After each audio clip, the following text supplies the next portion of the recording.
నమస్తే. Welcome to popular TV.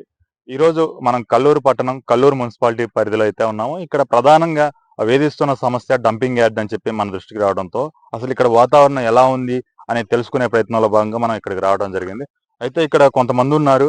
అసలు ఈ సమస్య ఎలా మొదలైంది? దాని ప్రభావం ఎంత మేర ఉంది? ఆ పరిష్కార దిశగా వెళ్తుందా లేదా అనే విషయాలను కూడా తెలుసుకునే ప్రయత్నం చేద్దాం. సార్ నమస్తే అండి. నమస్తే అండి. అసలు ఈ సమస్య ఏంటి? మీరు ఇక్కడ ఎందుకున్నారు? ఇది ఎప్పటి నుంచి ఈ సమస్య మొదలైంది? నమస్తే అండి. నా పేరు ఉబ్బన రాంబాబు. కల్లూరు మున్సిపాలిటీ 16వ కౌన్సిలర్ సభ్యుడిని. ఈ యొక్క డంపింగ్ యార్డు గత నెల నుంచి కూడా మండటం జరుగుతుంది. మంటలు రావడం జరుగుతుంది. సరే, ఇది ఎవరు పెట్టారని మనకు తెలియదు కాబట్టి దాన్ని మా యొక్క మున్సిపాలిటీ తరపున యుద్ధ ప్రతిపాదకన చూసినట్లయితే కల్లూరు టౌన్ మొత్తం కూడా వ్యాపిస్తుంది పొగ అనేది. ఇటు 3వ వార్డు కానీ, 4వ వార్డు కానీ, 16, 17 2 మెయిన్ సమస్యగా మారి ఆ యొక్క మంటలు వ్యాపించేటప్పుడు కూడా మేము ఫైర్ ఇంజిన్ తెప్పించి నీళ్లు కొట్టించాం. అయినా కానీ మా వంతు చాలా ప్రయత్నాలు చేసాం. నైట్ 1 గంట వరకు కూడా చాలా ప్రయత్నం చేసాం. అయినా కానీ మంటలు అది లోపల నుంచి వస్తున్నాయి కాబట్టి చాలా ఇబ్బందికరంగా ఉంది. అయినా కానీ నిత్యం కూడా ప్రతిరోజు కూడా మున్సిపాలిటీ ట్యాంకర్లతోటి వాటర్ కొడుతూనే ఉన్నాం. అయితే ఈ ఈ పరిస్థితిని కావచ్చు, ఇక్కడ ఏదైతే డంపింగ్ యార్డ్ తగలబడటం కావచ్చు, లేదంటే ఈ యార్డ్ ఇక్కడ ఉండటం వల్ల చాలా మంది ఇబ్బంది పడుతూ ఉన్నారు. దీన్ని మార్చాలనే ప్రయత్నం మీరు అధికారులకు కానీ, మీ ఎమ్మెల్యే గారికి కానీ చెప్పడం జరిగిందా? నేను మా మున్సిపాలిటీ చైర్మన్ గారి దృష్టికి తీసుకెళ్ళామండి. అక్కడ నుంచి కమిషనర్ గారి దృష్టికి తీసుకెళ్ళాం. చైర్మన్ గారు కూడా మంచి స్పందన వచ్చింది. స్పందన చేసి కమిషనర్ గారితో మాట్లాడడం జరిగింది. కమిషనర్ గారు మరి చైర్మన్ గారు ఇద్దరు కలిసి ఎమ్మెల్యే గారికి చెప్పడం జరిగింది. గత 4 రోజుల క్రితం చూసినట్లయితే ఎమ్మెల్యే గారు వచ్చి అక్కడ షుగర్ ఫ్యాక్టరీ దగ్గర డంపింగ్ యార్డు నూతనంగా ఏర్పాటు చేయాలనే ఉద్దేశంతో స్థలం కూడా గవర్నమెంట్ స్థలం చూడడం జరిగింది. ఆ యొక్క ఎంఆర్ఓ గారికి చెప్పడం ద్వారా అవన్నీ కూడా సర్వే చేసి ఎన్ని ఎకరాలు ఉంది, ఏంది ఖాళీ ప్లేస్, దాన్ని దృష్టిలో పెట్టుకొని అంతా కూడా సర్వే చేస్తున్నారండి. ఈ యొక్క డంపింగ్ యార్డు ఇక ఎమ్మెల్యే గారు స్పందించి కలెక్టర్ గారి దృష్టికి తీసుకెళ్లి దాన్ని త్వరగా పూర్తి చేస్తారని మేము ప్రయత్నం చేస్తూ ఉన్నాం. అంటే ఫైనల్ గా ఏదైతే ఇక్కడ చాలా మంది ప్రజలు ఇబ్బంది పడుతున్న పరిస్థితి అయితే గమనించాం. అయితే మీరు ఓవరాల్ గా ప్రజలకి మీ ద్వారా ఒక మాట చెప్పండి. గత 10 రోజుల నుంచి కూడా మేము ప్రయత్నం చేస్తున్నాము. ఈ యొక్క మంటలు ఆర్పడానికి ప్రయత్నం చేస్తున్నాము. దాదాపు చివరి దశకు వచ్చింది.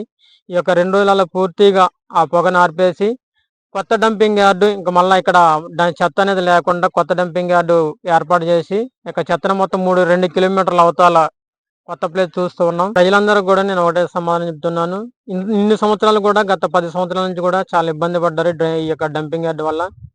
కానీ ఇంకెలాంటి ఇబ్బంది పడకోకుండా మా వంతు కృషి చేస్తూ మేము కొత్త డంపింగ్ యార్డ్ ని ప్రజలకి ఎవరికి ఎలాంటి ఇబ్బందులు లేకుండా దూర ప్రాంతంలో ఎటు చూసినా కానీ ఏ ఊరికి చూసినా కానీ 2-3 కిలోమీటర్లు ఉండేటట్టు చూస్తూ అక్కడ కొత్త డంపింగ్ యార్డ్ ఏర్పాటు చేస్తున్నాం. కాబట్టి ప్రజలందరూ ఒకటే మనవి, ఇంకా మీరు త్వరలో ఈ యొక్క పొగ నుంచి, మంటల నుంచి, ఈ యొక్క స్మెల్ నుంచి విడుదల పొందుకుంటారని మేము ఆశిస్తూ ఉన్నాను. రోజులు బట్టి డంపింగ్ యార్డ్కి మోటార్ల ద్వారా నీళ్లు కొడుతున్నాం. ఈ యొక్క మోటార్ల ద్వారా నీళ్లు కొట్టడానికి యేసు గారు కానకంపేట వీరి పొలాలు ఇక్కడ పక్కనే ఉన్నాయి. డంపింగ్ యార్డ్ పక్కన సరే ఆయన వంతు కృషి ద్వారా మనకి మోటార్ల ద్వారా నీళ్ళు ఇస్తున్నారు. పైపులు వాళ్ళే ఇస్తున్నారు. నీళ్లు కూడా దగ్గరుండి మనకి సూచనలు, సలహాలు ఎలా ఆర్పాలా, ఎలా చేయాలని చెప్పేసి సూచనలు ఇస్తూ మనతో పాటు ఉండి మనకి చాలా హెల్పింగ్ చేస్తూ ఉన్నారు. మీరు చెప్పండి, అసలు ఇది ఎంతకాలం నుంచి ఉంది? గతంలో ఎప్పుడైనా ఇలాంటి ప్రభావం కనిపించిందా ఇక్కడ? 3 సంవత్సరాల కింద కొత్తగా ఎమ్మెల్యే గారు మట్ట రాఘవయ్య గారు వచ్చినప్పుడు ఈ డంపింగ్ యార్డు తయారు చేసి ఇక్కడే ఏర్పాటు చేశారు. రఘు గారు వాళ్ళందరూ చేసిన తర్వాత ఇక్కడ నుంచి ఈ చెత్త కుప్పలు ఇవన్నీ పోయటం వల్ల మొత్తం ఊరు మీద కోతులు, పందులు మొత్తం వాళ్ళకు గురిసి ఒకటే వాసన, మురుగు వాసన. అప్పటి నుంచి కూడా ఇప్పటిదాకా కూడా అదే పని.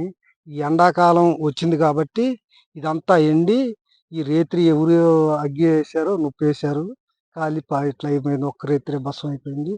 అయితే ఆ పొగదంతా ఊరి మీద పడుతుంది. పొగ మొత్తం వాసన, ఈ కాగితాల వాసన, ఈ వాసనకు తట్టుకోలేక ఈ మోటార్లతో ప్రయత్నం చేసి కౌన్సిలర్ గారు వీళ్ళంతా మా సర్పంచ్ గారు అందరం తయారు చేసి నీళ్లు పెడుతున్నాం, ఆఫ్ చేస్తాం.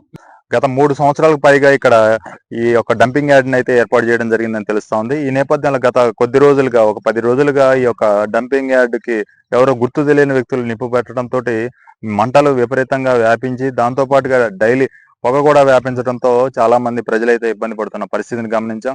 ఈ నేపథ్యంలో ఇక్కడ ఉన్నటువంటి 16వ వార్డు కౌన్సిల్, అదేవిధంగా చైర్మన్ ఇక్కడికి వచ్చి ఈ ప్రాంతాన్ని పరిశీలించడమే కాకుండా ఎమ్మెల్యే గారి సహకారంతో ఈ యొక్క డంపింగ్ యార్డ్ ని మరో ప్రాంతానికి తరలిచ్చే ప్రయత్నం అయితే జరుగుతుందని తెలుస్తోంది. మరికొద్ది రోజుల్లో ఇక్కడ ఉన్నటువంటి ప్రజలకు ఈ సమస్య నుంచి బయటపడే అవకాశం ఉందని కూడా తెలుస్తా ఉంది.